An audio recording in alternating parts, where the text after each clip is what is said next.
Birinchi dars: marketing uchun AI yechimi. Agar siz biznes marketing uchun AI dan foydalanib ko'rgan bo'lsangiz, ehtimol bitta asabiylashtiradigan holatga duch kelgansiz. Siz reklama emaili yoki ijtimoiy tarmoq posti so'raysiz. AI nimadir yozib beradi. Bir qarashda yomon emasdek tuyuladi, lekin diqqat bilan o'qib chiqsangiz, juda umumiy, haddan tashqari rasmiy yoki umuman sizning biznesingizga o'xshamaydi. Xavotir olmang. Marketingda AI ishlatganda bu muammo juda tez uchraydi, ammo Jasper bu muammoni hal qila oladi. Marketing kontenti muammosi. Tasavvur qiling, siz mahalliy nonvoyxona yuritasiz. Dam olish kunlari uchun maxsus taklifingiz bor. Yangi pishirilgan kruassanlar shanba kuni ertalab 20% chegirmada. Siz odatda foydalanadigan AI yordamchingizni ochasiz va shunday deb yozasiz: dam olish kunlari kruassanlarim uchun maxsus taklif haqida post yozib ber.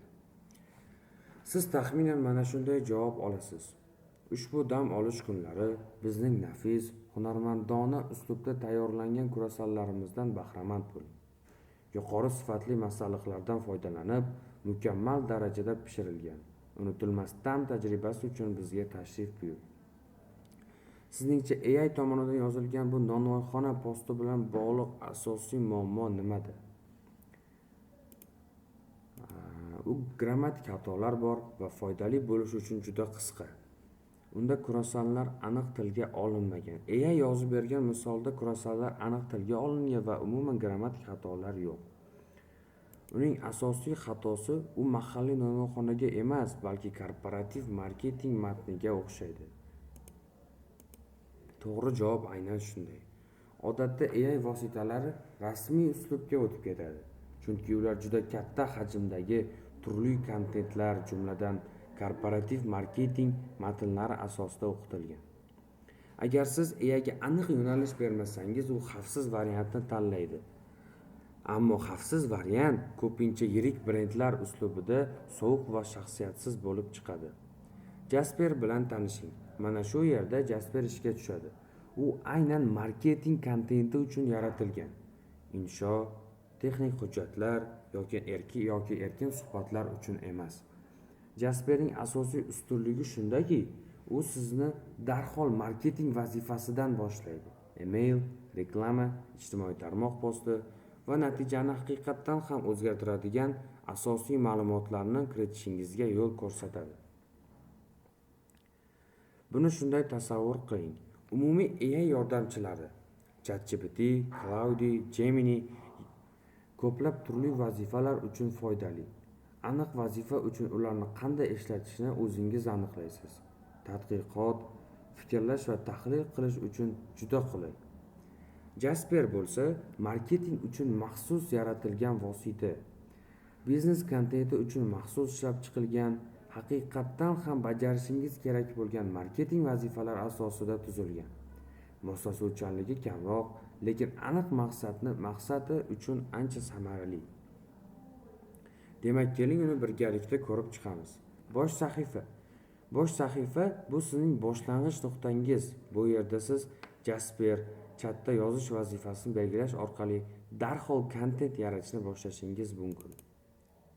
Bu yer Jasperning bosh sahifasi.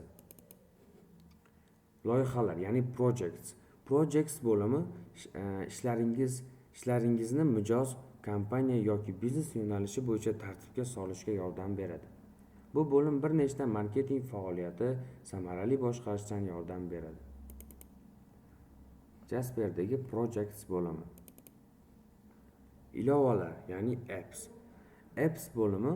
Bu yerda siz Jasper shablonlarini topasiz.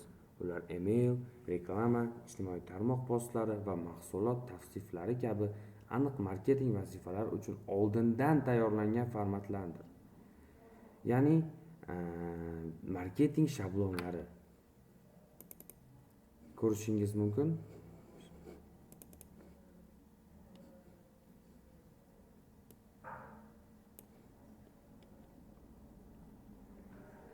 Jasper IQ bo'limi. Bu yerda siz biznesingiz, mahsulotlaringiz va brendingiz haqida kontekst saqlaysiz. Jasper ushbu ma'lumotlardan barcha kontaktlaringizda doimiy ravishda foydalanadi. ChatGPT menga xonamdagi dam olish kunlari uchun maxsus taklifni targ'ib qiluvchi email yozish kerak. Shanba kuni ertalab kurasanlarga 20% chegirma bor. Yordam bera olasizmi? ChatGPT savollar beradi, siz aniqlik kiritasiz, u nimadir yozadi. Keyin siz o'zgartirishlar so'raysiz va jarayon shu tarzda davom etadi. Jasper bo'lsa, promotional email shablonini tanlaysiz, ya'ni oldindan tayyorlab qo'yilgan marketing shablonlari. Goal, maqsad, kurasanlarni targ'ib qilish, offer, taklif shabloni, shanba kuni 20% chegirma, audience, auditoriya, doimiy mijozlar va generate, yaratish shabloni. Jasper darhol tuzilgan email qorallamasini yaratadi. Farq ChatGPT va Jasper o'rtasidagi farq shundaki, Jasper siz nima yaratmoqchi ekanligingizni bilasiz deb hisoblaydi. Shuning uchun vazifani siz uchun aniqlab o'tirish o'rniga uni to'g'ridan to'g'ri bajaradi. Jasper kichik bizneslar va marketologlar eng ko'p muhtoj bo'ladigan marketing kontentini yaratishda yordam beradi. Emaillar, ijtimoiy tarmoq postlari, reklamalar, veb-sayt kontentlari va blog postlar, ya'ni trafik olib keladigan va tajribangizni tushuntiruvchi maqolalar.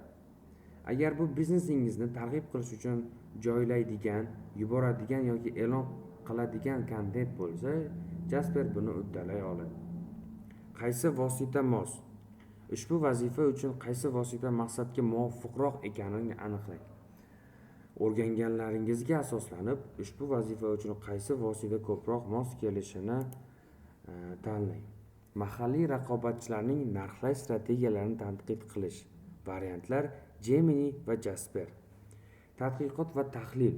Jasper uchun mo'ljallanmagan vazifalar. Bunday ishlarni umumiy AI vositalar ancha yaxshiroq bajaradi. Demak, Jasperni olib tashlaymiz. Nonvoyxonangiz uchun haftalik reklama emaili yozish.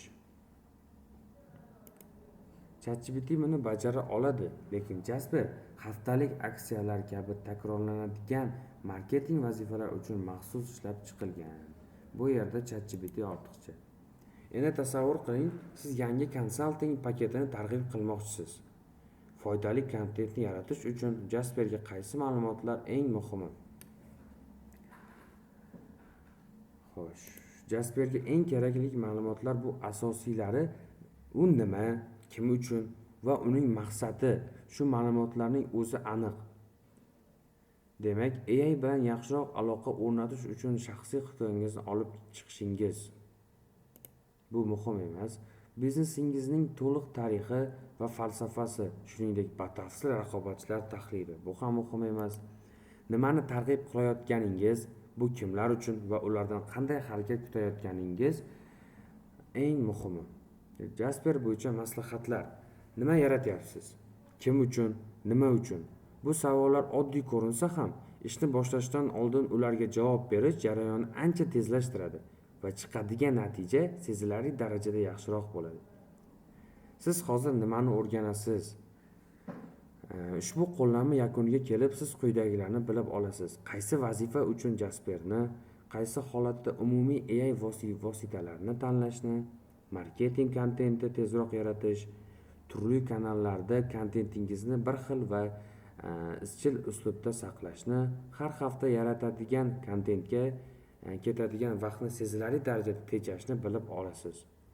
Jasper qanday ishlashini ko'rishga tayyormisiz? Keyingi darsda biz interfeysni batafsil ko'rib chiqamiz va marketing ishlaringizni qanday qilib samarali tartibga solish mumkinligini o'rganamiz. Keyingi darsda ko'rishguncha